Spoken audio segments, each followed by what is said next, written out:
information comes from either my father or from my Aunt Nora, who gave it straight down as it was. They were born in that house over there. That's where they started life. It was a family of 10. Now I'm not going to go back into the history because a historian I am not. But a few facts and a few frills maybe I can put onto their life and how they saw life in this part of the world. Family of 10, as I said, but unfortunately one drowned in Kinard, 2 children died, young children, and the remainder did their own thing. One eldest man in the family came up to Strafford, 2 went to America, were never heard of again. My Uncle Tom went to De La Salle in Waterford, trained to become a teacher, and not much different from today. He didn't get the first job he applied for. No way. He had to wait quite a while before he got the job, which was in Lusk. So he has 2 parts to his life. He has the first part, which he celebrated here, and the second part in his 20s from Lusk. Maybe he matured and grew more in Lusk. I know they seem to have huge respect for all the things he did. He was interested in every game. If there was a ball somewhere, it was there to be kicked. If there was something to be written or something to talk about, he would do it. He was a national school teacher in a 2-teacher school. He followed the syllabus, but not exactly. He found it that easier to bring people to Comóradh, which was the name of the school. He brought them there to entertain and to teach the children what they had learned in life. Roger Casement was out a day. I've met people whose fathers were in school the day Roger Casement was there. He had Maud Gone. He had many other people come and distribute their knowledge on those children. If it was a fine day, they went out and they observed nature or they played or whatever it was. But it wasn't a strict syllabus he ever followed. He felt there was more room for others. He was very much an athlete, very much a walker. Very few people wanted to walk with him because he was 6 foot plus tall. And instead of walking, he strode. Great big long steps, and very few people were able to keep up with him. So he was a solo walker. Then discovered that if he got a motorbike, life would be so much more simple. In actual fact, he had 2 motorbikes. He lost one, gave away one of them to a friend, and got a second one. So he was now motorised. He came into Dublin nearly every Saturday and met up with his friends. They were teachers, they were Cuimhneacháin people, they were people he'd met along the way, and he would spend most of Saturday in Dublin, obviously Cuimhneacháin, anything else, and of course anything else that was of interest to him. That took his time, and that's what he did. He was sent by Cuimhneacháin to America. Now, before we go too far, I'll try and paint a picture of him. He was a very big, tall man, 6 foot plus, very athletic, wore his clothes very well, and liked his clothes. He had a kilt which he wore with the Black Raven pipe band, and it was a lovely kilt. But before he went to America, he bought two other kilts to bring with him so that he would have a change. He had a moustache, but not like most of the people of 1916. He had a waxed moustache. And my father used to say there was never a hair astray on that moustache, and waxed. He now went to America to collect for Cuimhneacháin, and he did make quite a bit of money there. My father met up with him every other weekend because my father had gone to America in 1913. Take a little suss there. My uncle had gone into Dublin all the time, every Saturdays, and he met up with Eileen to Bliain. And Eileen felt he wanted to learn to speak Irish. He had a very shrill Belfast accent, and he came, my uncle arranged that because my father was in America, that there was a space in a bed. So he came down here, Erlon did, and learned Irish. I think he kind of thought he was a bit like St. Patrick, you know. He thought he was doing a bit of a Slávíocht, the Ferramore, a Corcahuina. That was his idea. But he did actually toe the line, and he did help and did work on the farm. He then went back to Dublin, and he was a Minister of Finance in the first Dáil, with the tag of the man who took the shilling from the old age pensioners. That's probably his claim to fame. We move on. So my uncle and father were both in America, having a marvellous time, enjoying themselves, meeting up every weekend, and then the rumour of World War I came the way. And they decided, at least my Uncle Tom decided, he'd better go home and see what was happening. My father stayed on. So he came back to Dublin and back to school, and all the time there was the rumour that there was going to be an insurrection. When? They didn't know. Might be today, could be next week, you wouldn't really know. There was nothing definite about the time. But eventually they got their heads together, and Easter Monday was the day selected. So some runner came or went from Lusk into Dublin to make sure that that was going to be the day they were going to start the insurrection in Lusk. He had got a doctor and a priest to come to interview all the volunteers who were going into, I suppose you could call it, battle. Anybody who wanted to go to confession, they were free to go. Anybody who had somebody sick belonging to them at home, they could let the doctor know so that he could visit the house and be part of what was happening. Now, Battle of Lusk Swords actually happened around 4 o'clock in the afternoon, and they started to move. 20 people were sent to Londicity, and the rest were something around 40, 50 people were left. And they started their manoeuvres across North County Dublin. They had bicycles, and that was the way they travelled. Never in a great big heap, just 1 or 2 cycles. And then a stop, and then some more cyclists followed through. And that was the way they got to the various barracks. As they came to the barracks, 2 or 3 of them would go in and say they wanted to take over the barracks. And very often the barracks, the sergeants there, yielded into and gave in, but they took the guns. So now, having started with not a huge amount of actual working guns, they now are collecting an arsenal. And as they moved, so the arsenal moved with them. Eventually came to Ashbourne.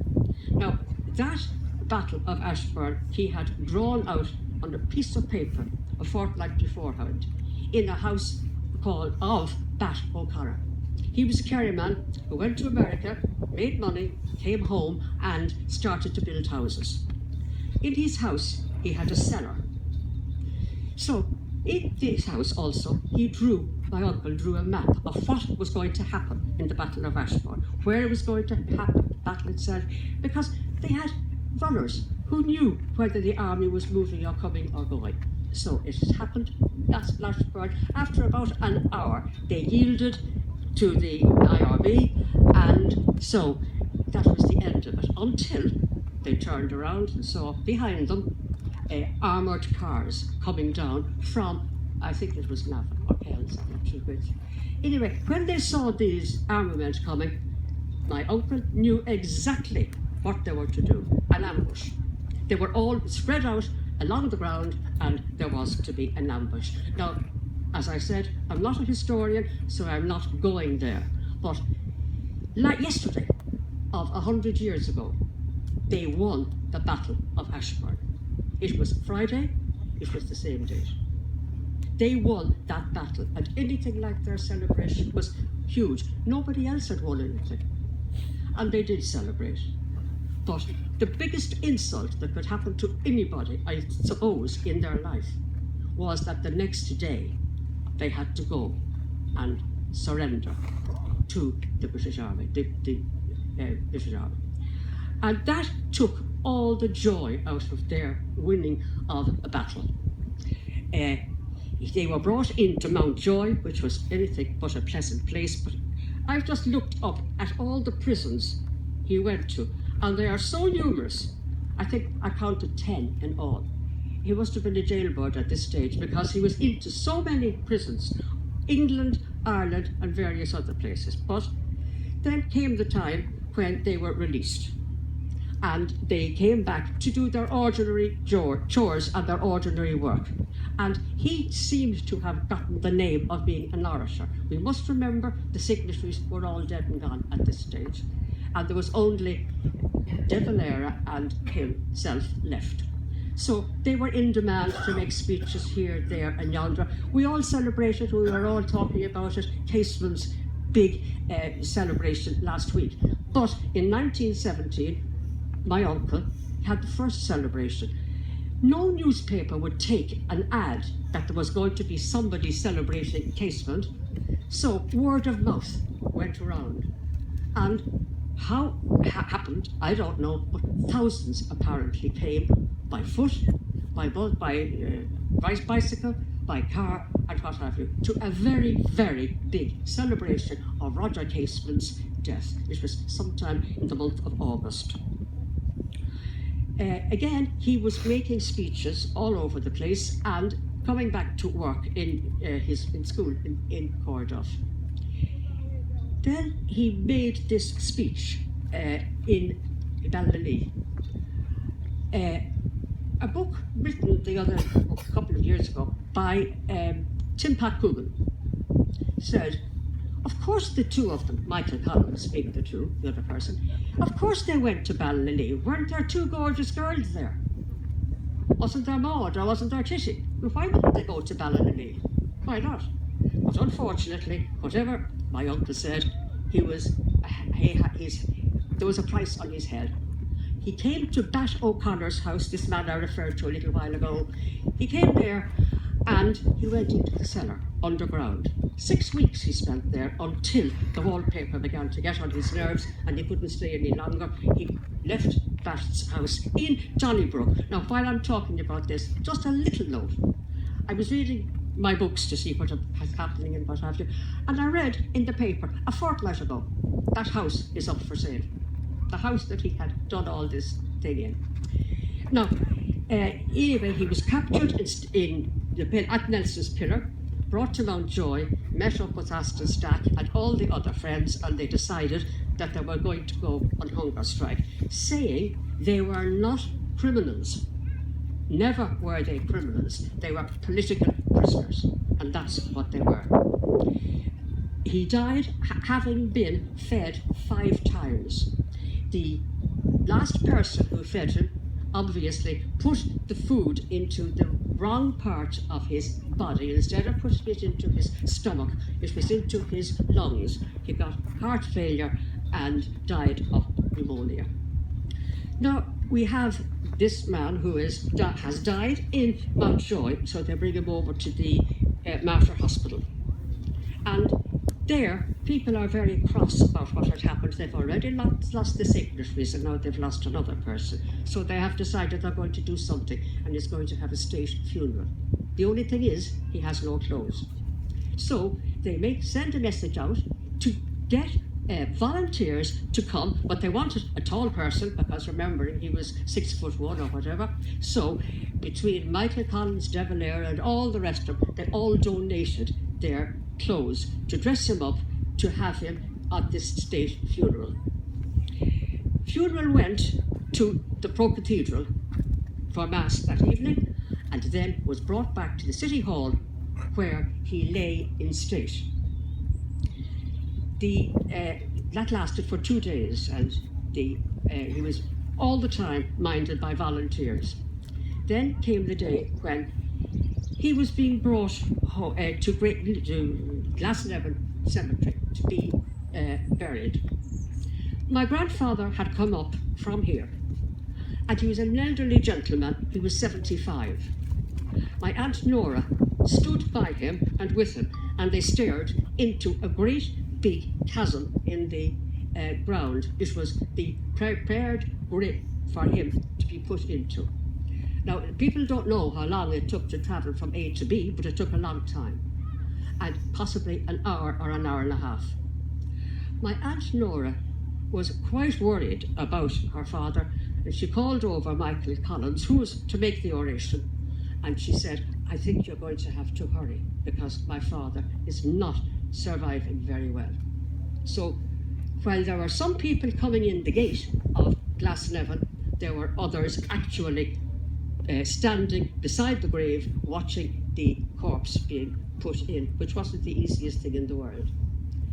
Now, another little anecdote about that. When the coffin was being brought, Corrigan Brothers were the name of the people who took over the funeral, and the black horses with the big white plumes walked along Glasnevin. There was a tricolour necessary for that coffin.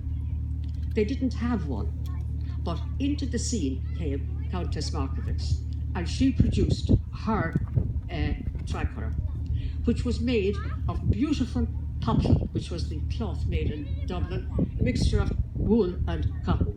It was a magnificent tricolour. I've seen it, I touched it, I held it, I know it. I knew it, rather. And that was folded up in full military honours and given to my Aunt Laura, which she was very happy to take. Funeral was over, and they went back home where they were going, and she still had this tricolour. Many years later, there was a house in Parnell Square, directly opposite the Garden of Remembrance, which was called Ors Thomáis Us. And it was thought it wasn't big enough for the number of people who came to this house to learn Irish, do Irish dancing, because remember, very few people spoke Irish other than the Gaeltacht or the Black Gaeltacht, which this is. So they decided to move house, and they went up to Harcourt Street, and they bought a bigger premises there. And as it happened, my aunt was asked, could she donate something to the new residents? Equally, the Collins family were asked, could they donate something to the Collins family? We were out visiting with my aunt, and I remember asking her, what did you do? Did you give them something belonging to Uncle Tom?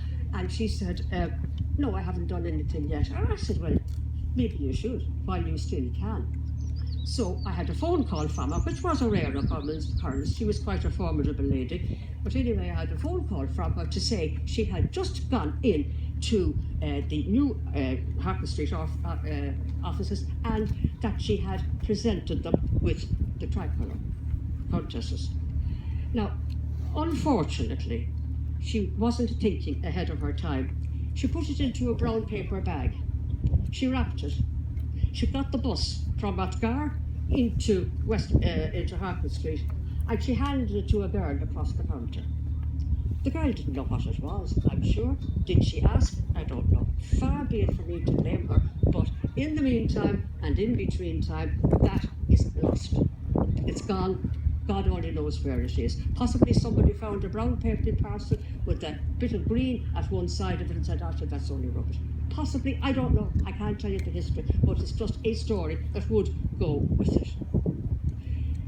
That's more or less all I can tell you about bits and bobs that would be attached to my family.